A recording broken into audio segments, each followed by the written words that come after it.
Okay, continuing on in this section, we'll get a little glimpse of Captain Beatty and some of the other stuff that's going on with Montag and the Hound. So continuing on page 24.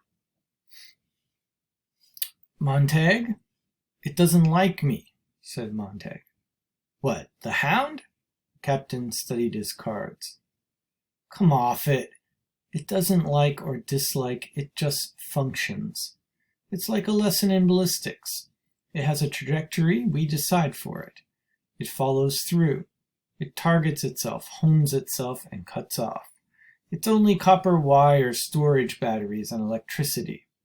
Montag swallowed. Its calculators can be set to any combination. So many amino acids, so much sulfur, so much butterfat and alkaline, right? We all know that. All of those chemical balances and percentages on all of us here in the house are recorded in the master file downstairs. It would be easy for someone to set up a partial combination on the Hound's memory, a touch of amino acids perhaps. That would account for what the animal did just now, reacted toward me. Hell, said the captain. Irritated, but not completely angry. Just enough memory set in it by someone so it growled when I touched it. Who would do a thing like that? Asked the captain. You have enemies here, Guy. None that I know of. We'll have the Hound checked by our technicians tomorrow. This isn't the first time it's threatened me, said Montag. Last month it happened twice. We'll fix it up, don't worry. But Montag did not move and only stood thinking of the ventilator grill in the hall at home and what lay hidden behind the grill. If someone here in the firehouse knew about the ventilator, then mightn't they tell the Hound? Okay, so notice Montag is freaking out because he's thinking of the stolen books. Beatty's view of technology is given here very clearly. Technology is simply a tool precisely controlled by humans.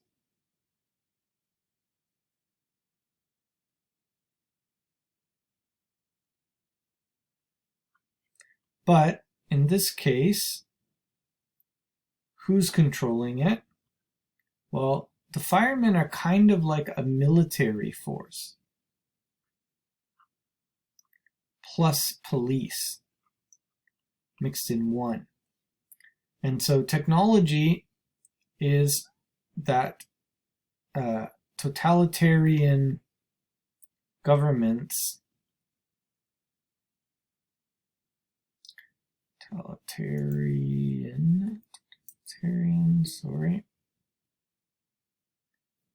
governments force and control mechanism for the society. So how do they control people?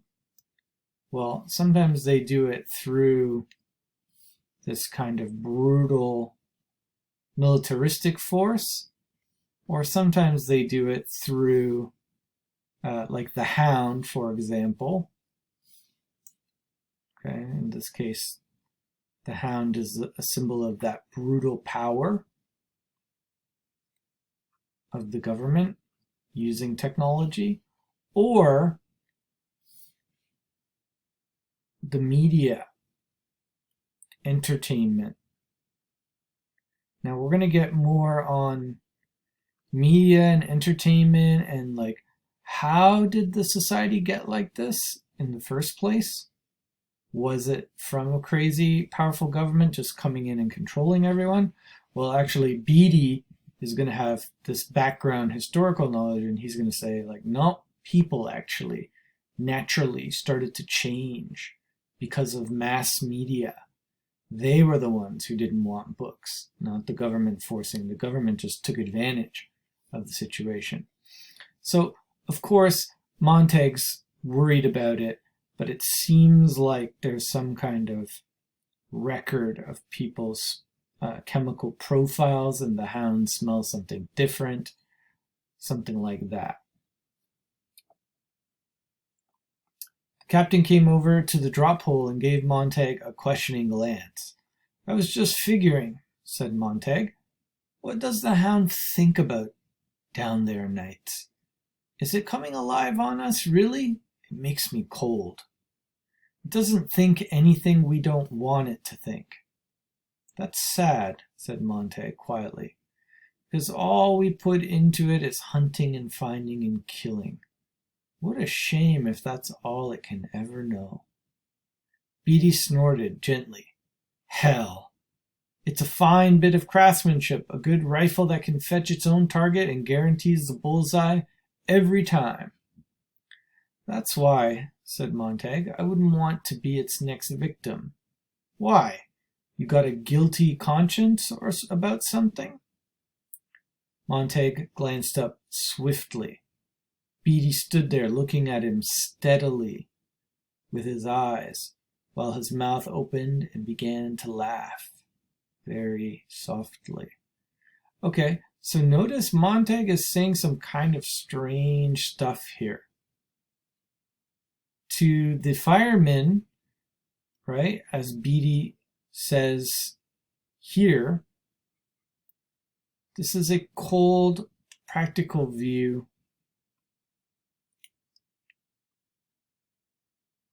of technology. It's simply a tool, and it functions precisely as it is calibrated. And that's how they want the society to function as well. They want it just to not break the rules, to be kind of automated.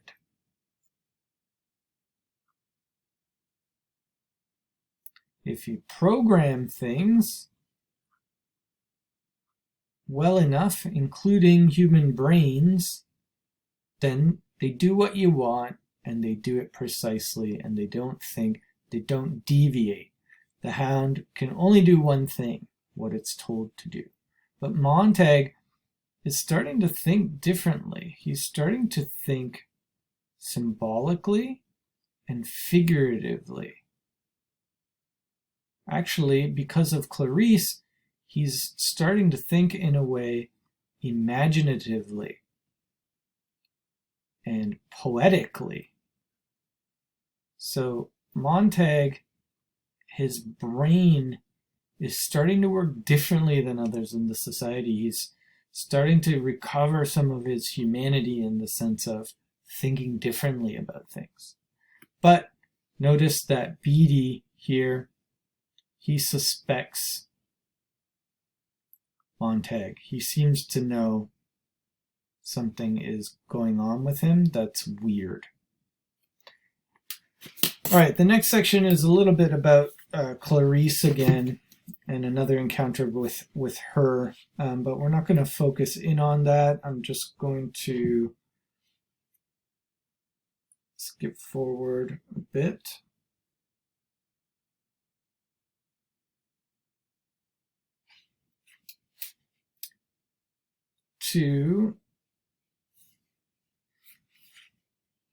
Let's go to page 31.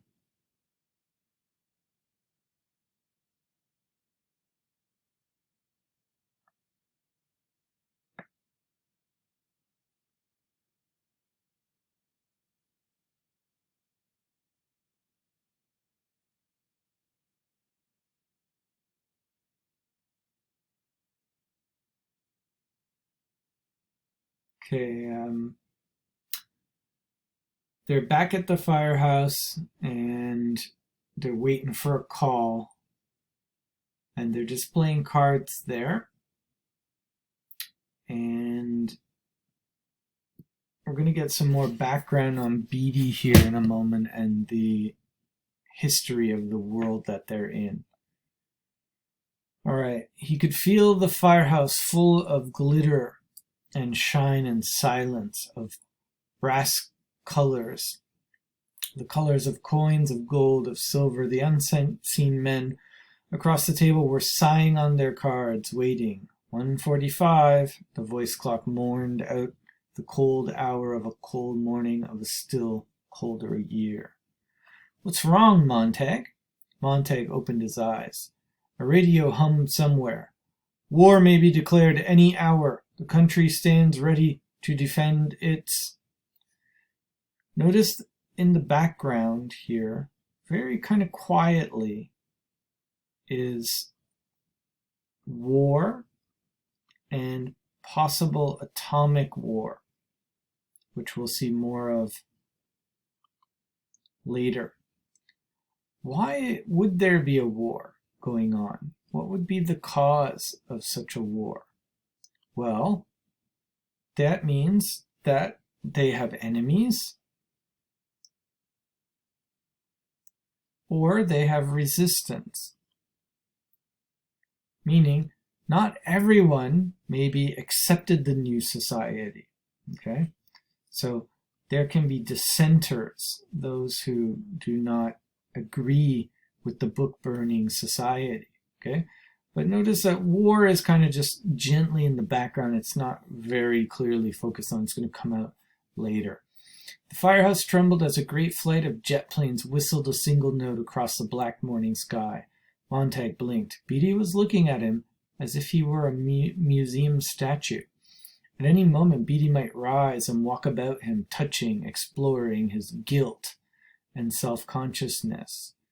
Guilt? What guilt was that? All right, so Beatty again is suspecting Montag. Your play, Montag. Montag looked at these men whose faces were sunburnt by 1,000 real and 10,000 imaginary fires, whose work flushed their cheeks and fevered their eyes, these men who looked steadily into their platinum igniter flames as they lit their eternally burning black pipes. They and their charcoal hair and soot-colored brows and bluish ash-smeared cheeks where they had shaven close. But their heritage showed. Montag started up, his mouth open. Had he ever seen a fireman that didn't have black hair, black brows, a fiery face, and a blue steel shaved but unshaved look? These men were all mirror images of himself. Were all firemen picked then for their looks as well as their proclivities? The color of cinders and ash about them and the continual smell of burning from their pipes. Captain Beatty there rising in thunderheads of tobacco smoke. Beatty opening a fresh tobacco packet, crumpling the cellophane into a sound of fire. Montag looked at the cards in his own hands. I've been thinking about the fire last week, about the man whose library we fixed. What happened to him? They took him screaming off to the asylum. He wasn't insane. Beatty arranged his cards quietly. Any man's insane who thinks he can fool the government and us. I've tried to imagine, said Montag, just how it would feel. I mean, to have firemen burn our houses and our books. We haven't any books, but if we did have some. You got some? Beatty blinked slowly.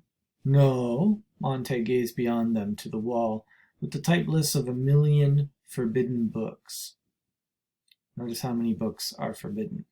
Their names leapt in fire, burning down the years under his axe and his hose, which sprayed not water, but kerosene. No, but in his mind a cool wind started up and blew out of the ventilator grill at home, softly, softly, chilling his face. And again he saw himself in a green park, talking to an old man, a very old man, and the wind from the park was cold too. Montag hesitated. Was it always like this? The firehouse, our work, I mean, well, once upon a time? Once upon a time, Beatty said. What kind of talk is that?